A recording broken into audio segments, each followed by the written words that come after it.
유명한 영성 신학자인 달라스 윌라드라는 분이 하나님의 음성이라는 자신의 책에서 이렇게 말합니다. 하나님이 왜 나에게 말씀하셔야 하는가? 우리는 진심으로 다음과 같이 고백할 수 있는 지점에 아직 이르지 못했을 수도 있다. 내 삶의 목표는 한 가지, 오직 한 가지이니 곧 그리스도를 닮는 것이요. 그분의 백성들 속에 살면서 그분과 그들을 섬기며 그분의 일을 하는 것이다. 내 삶은 하나님의 이름으로 다른 사람들을 축복하기 위해 존재한다. 아직 이 경지에 이르지 못했다면 흔히 우리 속에 생기는 하나님의 말씀을 어떻게 듣는가라는 질문은 마땅히 다음의 선결 질문으로 바뀌어야 한다. 하나님의 말씀을 듣는다면 나는 어찌할 것인가? 여러분, 하나님 음성을 듣고 싶다 이런 말을 많이 가져요. 근데 이것보다 어쩌면 더 중요한 것은 하나님 말씀 들으면 어떻게 행동할 것인가? 정말 순종할 마음이 있는가? 여러분, 이게 더 중요해요. 삶의 실천이 중요합니다.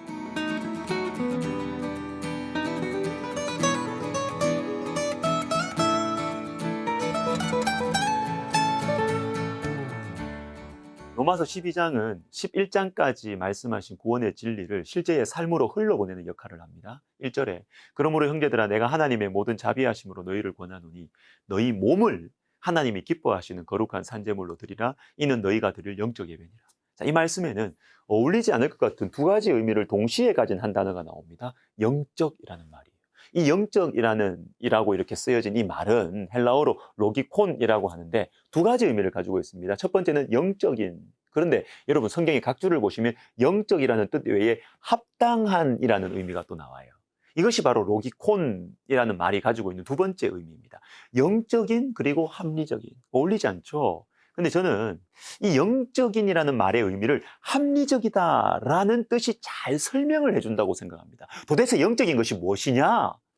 여러분, 이 두 가지 의미를 적당히 통합시키려는 궁색한 시도가 아니고요. 로마서 12장 1절이 가지는 로마서 전체에서의 위상 때문입니다. 1장부터 11장, 즉 앞부분은 교리 부분입니다. 복음의 진수가 나오죠. 그런데 11장이 끝나고 그러므로라는 이 결정적인 접속사를 시작으로 해서 12장으로 이어집니다. 그리고 12장부터는 이 11장까지의 이 복음의 진리가 실제화되는 것, 우리의 삶과 우리 사회와 역사 속에서 어떻게 구현되어야 하는가 이걸 말해줘요. 너희 몸을 하나님이 기뻐하시는 거룩한 산제사로 드리라. 자, 여기에 나오는 몸은 육체를 포함한 우리의 삶 전체입니다. 복음 진리를 분명하게 알고 믿으면 11장까지 믿었다면 우리의 몸이 하나님이 기뻐하시는 산제사가 되도록 되어 있다는 것입니다. 이게 당연한 거고 합리적이고 합당하다는 것입니다. 여러분, 이게 정상적인 기독교예요. 여러분, 말씀대로, 아는 말씀대로 살아가고 기도하는 대로, 말씀 들은 대로, 말하는 대로 몸으로 살아가는 것, 이게 영적인 것입니다. 그런데 어떻게 이것이 가능할까요? 마음이 변해야 됩니다. 2절을 보시면 너희는 이 세대를 본받지 말고 오직 마음을 새롭게 함으로 변화를 받아 하나님의 선하시고 기뻐하시고 온전하신 뜻이 무엇인지 분별하도록 하라. 마음을 새롭게 함으로 변화를 받아. 행동의 변화보다 우선되어야 하는 것은 마음의 변화입니다. 마음이 변해야 행동이 변하고, 그것도 잠깐 변하고 마는 것이 아니라 지속적으로 변할 수 있는 것입니다. 실패해도 다시 일어날 수 있게 위해서는 여러분 마음이 변해야 돼요. 그런데 여러분, 마음의 변화가 어떻게 가능할까요?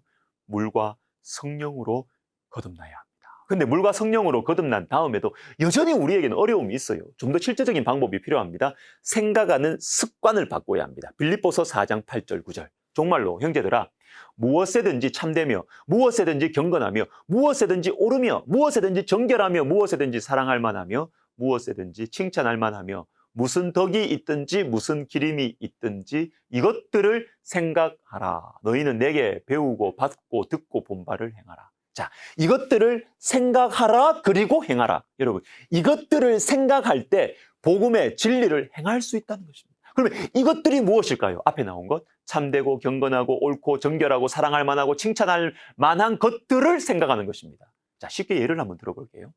미움 대신에 축복을 선택하는 것입니다. 음란함 대신에 거룩함을 취하는 것입니다. 거짓 대신에 진실을 선택하는 것입니다. 이런 것들을 생각하는 습관을 가질 때 우리의 행위가 달라진다는 것이죠.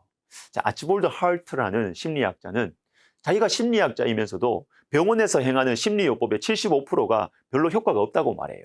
대부분이 뭐 과거의 상처, 지나친 자기 학대, 뭐 분노를 막 강화시키고 여기에 이제 병원이 치중하고 있다는 거예요. 우리 아버지는 내가 하는 일을 존중해 주지 않았어요. 그래서 우울해요. 나는 내 기분 어쩔 수 없어요.